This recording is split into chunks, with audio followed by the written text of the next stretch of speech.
Kamusta naman? Alam mo kanina nung bumeso itong batang to sa akin, ang bango-bango mo, Seth. Oo. Sakto lang, sakto lang. Pero kanina, sinasabi mo bago tayo mag-start, kinakabahan ka.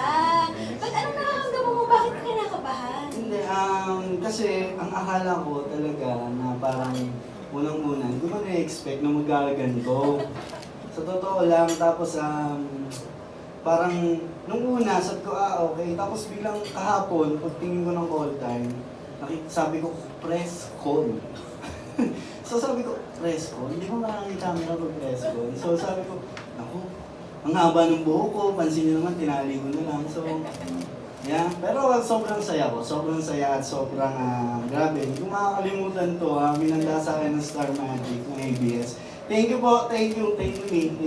Yeah. Yay! Palakpakan naman natin ang Star Magic family ni Seth. Alam mo, ganito talaga. Siyempre, dapat i-celebrate natin yung mga milestone ng ating Star Magic artists. At yun na nga, nagkaroon ka ng isang milestone in your career recently. Congratulations!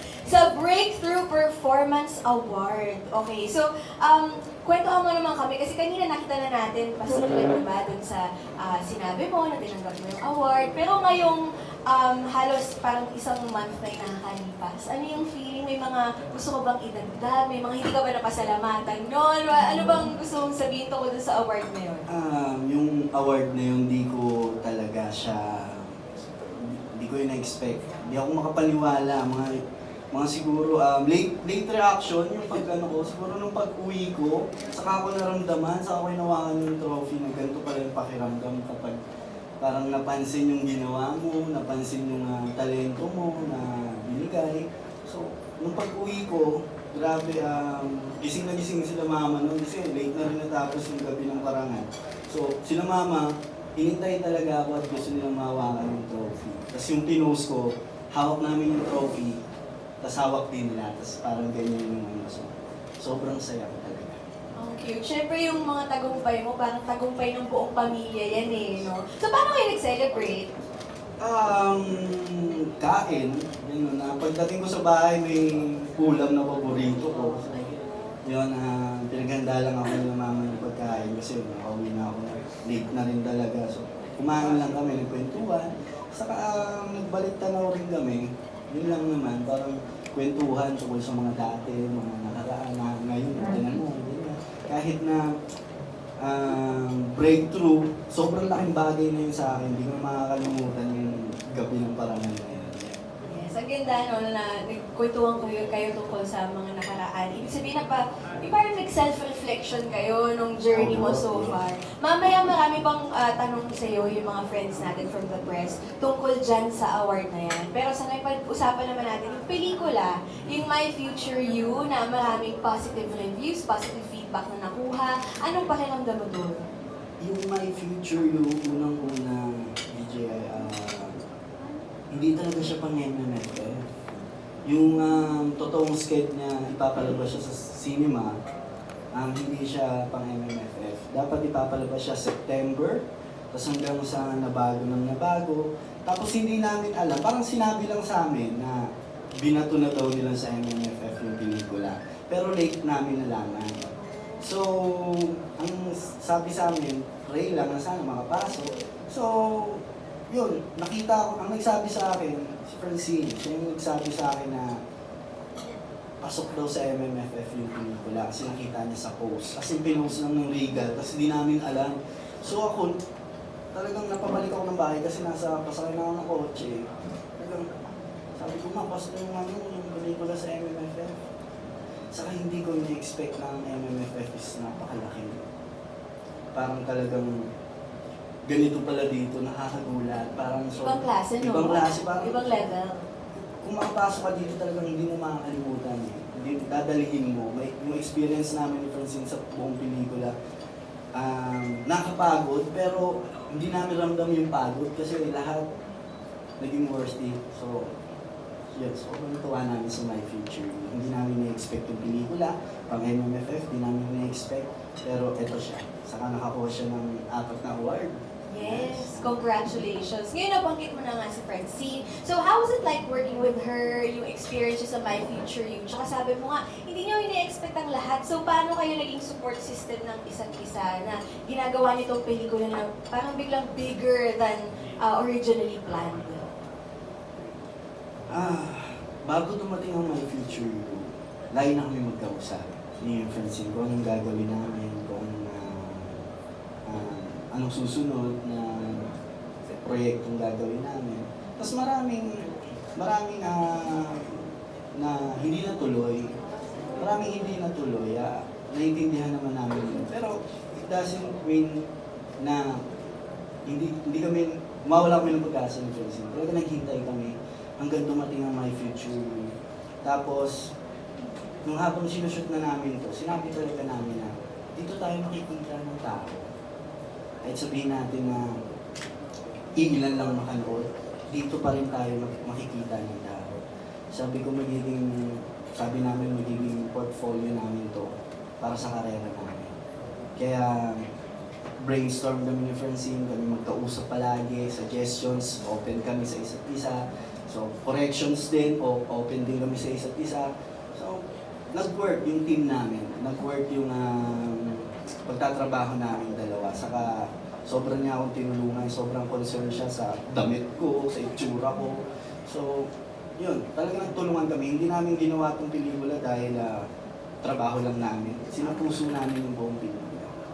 Wow. Well, doon naman sa mga hindi natuloy, don't worry. Kasi may mga bagay talagang hindi meant to be. Oo, saka patience lang talaga. Patience lang talaga. Saka prayers lang. Tsaka ito namang natuloy, di ba? Sabi mo Yes, nga, worth it na worth it. diba?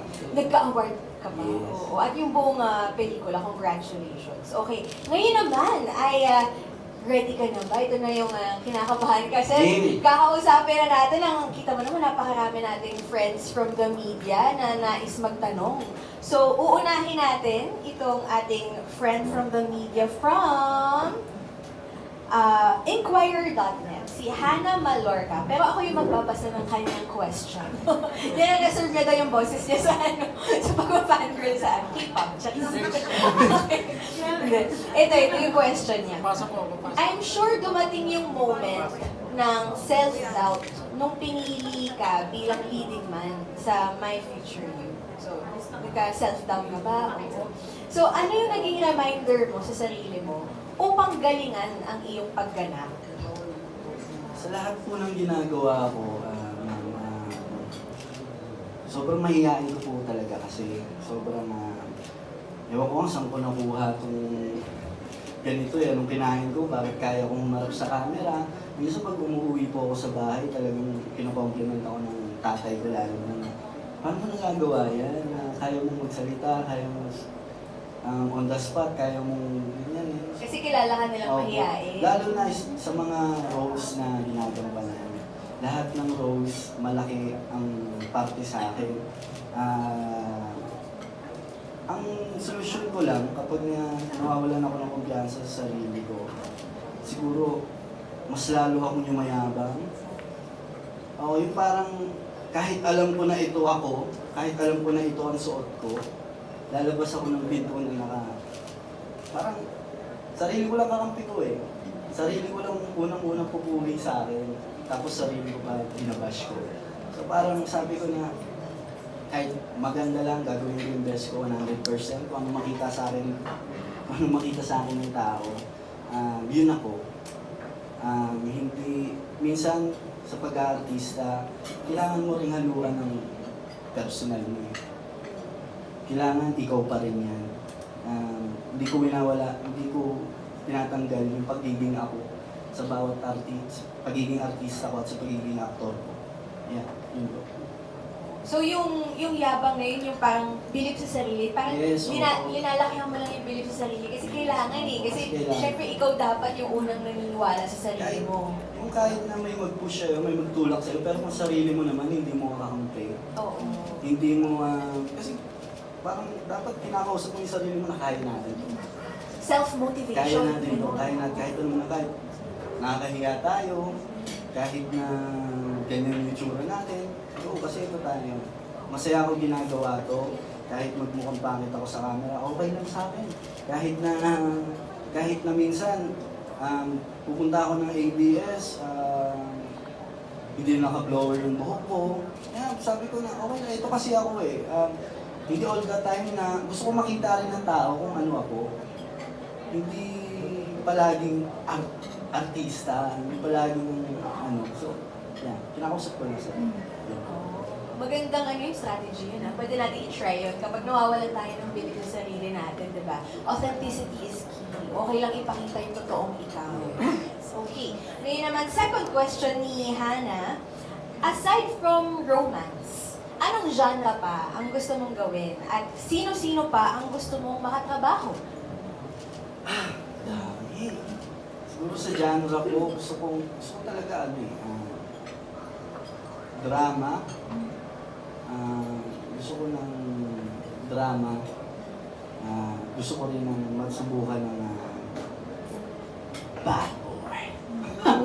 Hindi naman. Gusto ko lang masubukan ng action. Yan, mga action. Pero hindi naman yung gusto ko lang paunti-unti. Gusto kong pag-aralan ng action. Yung bad boy na sinabi mo, like gusto mo kontrabida, gano'n? Yung O parang bida pero medyo bida bad pero boy mo na? kasi kadalasan nagagawa akong role, mabait, anak na ganyan. So, gusto ko maranasan yung challenge para sa akin na paano ko yung magino pero paano ko, ano kaya itsura ko kapag dinagdagan ko ng konting angas yung isang karakter, tapos ganyan. So, gusto kong subukan magtimpla ng ganong karakter. Yung bida na mabait na medyo So, mabait pa rin in the end, gano'n. Pero Yeah, sisimulan lang action. natin ng medyo. Yung action naman, syempre yun madugo yung sa training and all, handa ka naman sa mga gano'n. Yes, opo. Pero gusto ko muna siyang simulan sa maliit. Gusto ko muna matutunan kasi mahirap ang action eh. Nakakapagod, hindi maiwasang masaktan.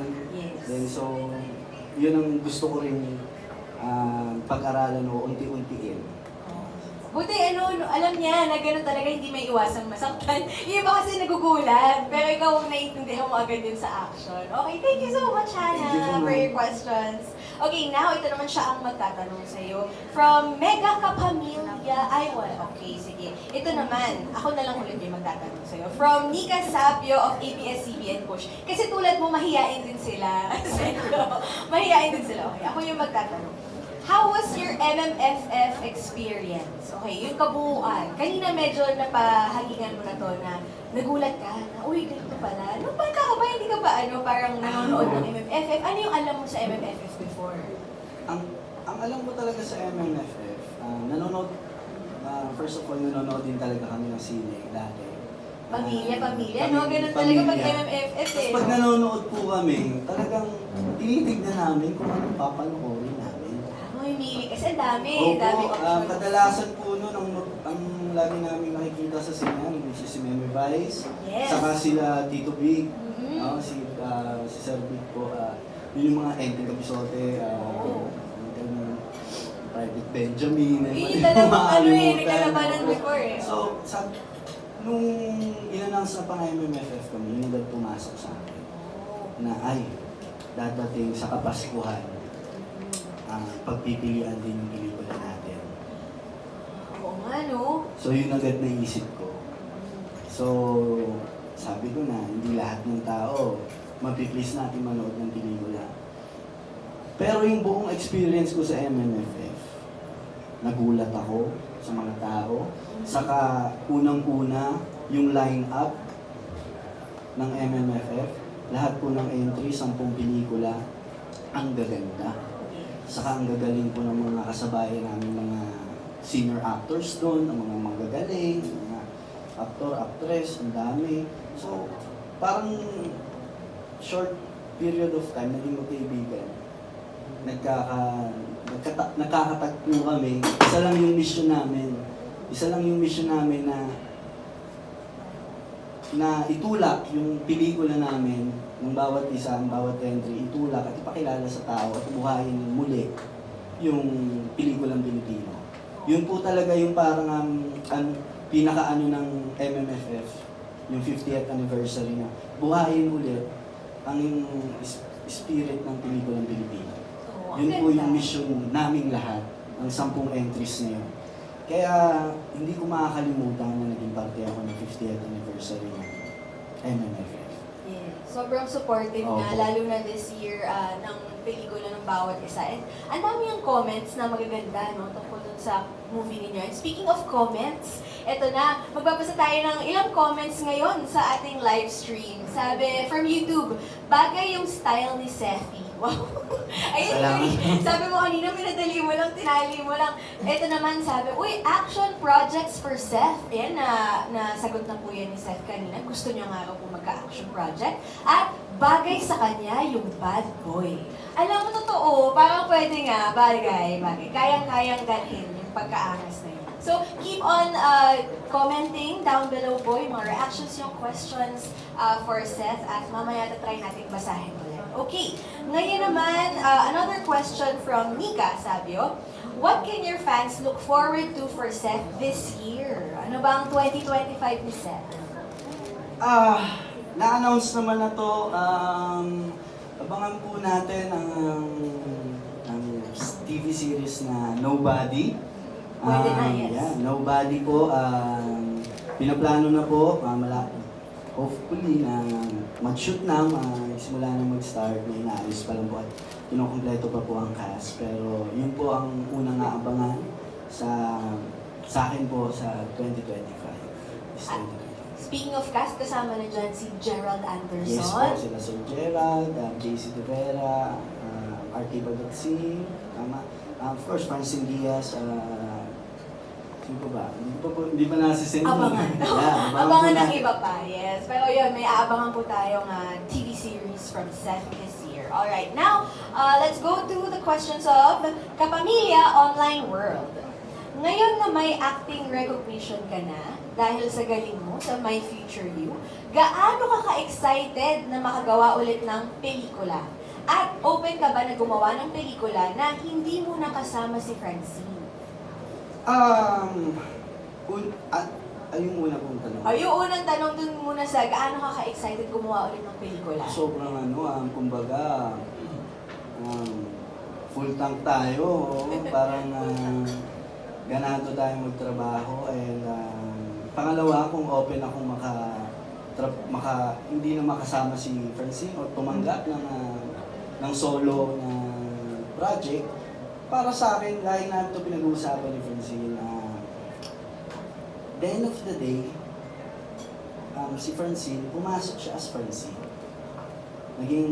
Pumasok siya sa ABS, may trabaho siya, unang-una as Francine. Ako rin naman po as Seth. Lagi namin itong pinag-uusapan. Lagi namin talaga ito pinag-uusapan. Masasabi ko na si Francine ay napaka-suportado sa akin. 100% siya nag-boost lagi sa akin.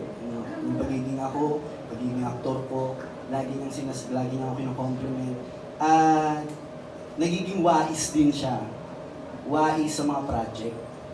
Kasi sa pagiging aktor din po kasi kailangan hindi ka basta-basta lang, kung ano, may binato sa'yo, kailangan ikaw yun eh. Kailangan mo paghandaan. Hindi yung basta kapag alam mo, hindi mo gamay o hindi ko isasabak yung sarili ko doon. Kasi ako lang yung mapapahiya. Ako yung sa akin yung comment ng tao. Craft ko yun, kailangan alagaan ko yun. Kaya si Francine nagiging wise. Minsan siya yung nagsasabi sa akin kung ano mga dapat kong gawin.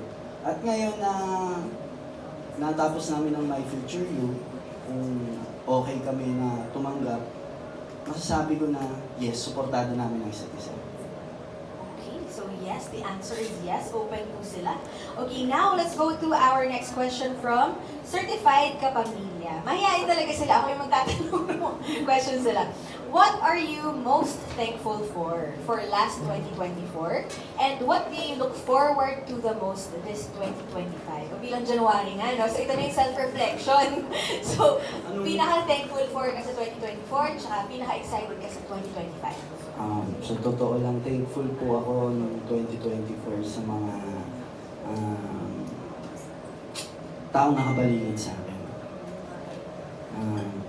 taong nakasuporta sa paligid ko, taong naniwala, mga taong nakinig sa bawat kwento ko.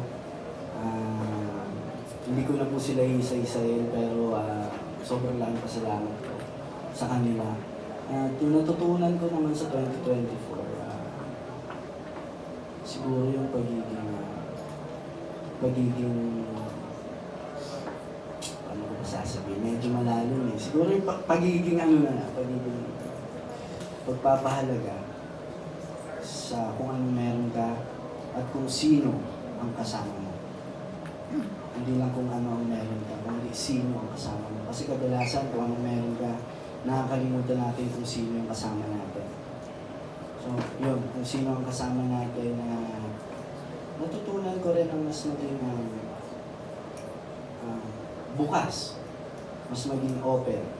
Kasi masyado po akong, kumbaga, yung pribado, pero mas mga kaibigan ko, kung sino yung mga kaibigan ko, nung high school ako, sila pa rin kaibigan ko. Oh, that's good. Hanggang ngayon. So, okay na ako doon sa mga kaibigan ko, sa mga nakakasama kong tao, okay ako sa kanila. So, mas open lang para open sa suggestions, open sa mga comment, open sa mga payo. So, parang mas naging bukas ako, sige, kasi alam ko, may mga taong nagmamahal sa akin, hindi ako dadalhin sa ikakasama ko. So, natuto rin ako magtiwala. Ulit, yes. Ulit. Ay, may hugot. Ulit. Okay, ito naman. From Trisha Matias of Kapamilya Vines. Congratulations on your Best Supporting Actor nomination at the recent MMFF. How has this recognition changed your goals and motivations as an actor? Nabago ba? Kasi syempre alam mo, may nare-recognize Opo. na ako. Kasi sa totoo lang, yung nakuha ko pong award, Breakthrough of Artist of the Year performance, kahit yun yung award, sobrang napakalaking bagay at nakakatakot kasi dapat sa susunod hindi na breakthrough. Parang napipressure po kasi may mga comment ng mga tao na nakabasa po ako na ganyan, sana ganito, sana sa susunod mas maanong award yung mga nagmamahal at nakasuporta sa akin, yung mga kino-comment. So, natutuwa ako pero same time din, kinakabahan ako. Kasi paano kung hindi naman laging best eh. Hindi naman laging maganda yung mapapakita mo eh. Hindi lahat din ng tao magugustuhan yung ginawa mo. So, sabi ko na, basta kailangan yung pagganap ko sa karakter ko dito kay Lex sa My Future, wala sa susunod. Mas buhayin ko ulit yung karakter. So, yun ang pinaghahandaan ko. Yes. Yes, oo. Tsaka, yun, Best Actor nomination po pala kanina. O, at least may nomination na. Malaking bagay din yun, di ba? Tsaka yung mga kahilera mo dun sa Best Actor nominees, di ba? Ibang klase. So, congratulations on that. Okay. Now, let's go to the next question. Okay, of course, even with a recognition like that, learning continues. So how are you honing your acting skills now, and what is something you wish to improve the most as an actor? Paano ko siguro, pagnood ng mga pelikula. Mahilig po akong manood lalo na pag nasa bahay ako, movie marathon, ng mga sikat na artista. Minsan nga, pinupost ko pa eh, tapos tinatry ko yung lines. Oh. Minsan tinatry ko kung anong sinabi nila kapag may parang buhay na buhay parang yung linya na yung tumagos talaga sa akin. Minsan pinupost ko tapos parang iniisip ko siya na ako yung gumana. Minsan sinasabi ko, ano ba? Pero hindi naman. Hindi, parang tama yun pinakausap as an yung sarili. actor. Yeah, Oo. ganun po talaga. Kailangan, pinagdadaanan po yun ng mga aktor. Yun, isa na rin parang improve. Opo, training, panonood. Saka, Ano kayo gusto mong i-improve naman sa iyo bilang isang aktor? pag i-English ko. Nagiging totoo na po ako. Yes, opo. Siguro yung pagsasalita ako ng English. Opo. May tinitake ka bang classes ngayon? Gusto mo bang mag-take ng classes? O nood din ng... Kasi ganun din eh, natututo ka kapag nanonood ka Kasi ng mga si Francine series, minsan, movies. pag magkausap kami, English. Oh. Tinuturuan niya ako. Pinapractice ka na Yes, yan. opo. Lumaki kasi po talaga ako na hindi nakakarinig ng Ingles. So, nahihirapan po ako na magsalita. O minsan yung pakiramdam na kapag nagsasalita ka parang ang weird sa sarili mo. Ganun po yung nararamdaman ko. Pero sa pandinig na iba, okay naman siya. Lagi sinasabi sa akin na okay naman. So, yun ang pinag-aaralan ko. Kaya rin nanonood ako ng mga pelikula na English. Yes po. Oh, marami natututo dyan. Opo. Halos lahat naman tayo. Series, mga gano'n, na-adapt mo yung accent nila rin. Kasi Yes. depende rin, hindi basta nag-English ka. English eh, dapat maganda rin pakinggan. So, inaaral po. Ihirapan natin yan. Kahit yung mga K-drama, di ba? Marunong na tayo mag-Korean dahil sa mga K-drama. So, magandang proseso yan na manonood ka. Okay, and ito naman, sabi ni Trisha Matias pa rin, is there a role that you never imagined yourself doing years ago, but are open to exploring now? So, meron ka bang role na, yung dati parang, ay, hindi ko kaya yan. Pero ngayong, syempre, ilang years ka na rin. Open ka na. Kung sa mga nakanood po yung MMK ko, isang buhay po namin yung Plazo Brothers.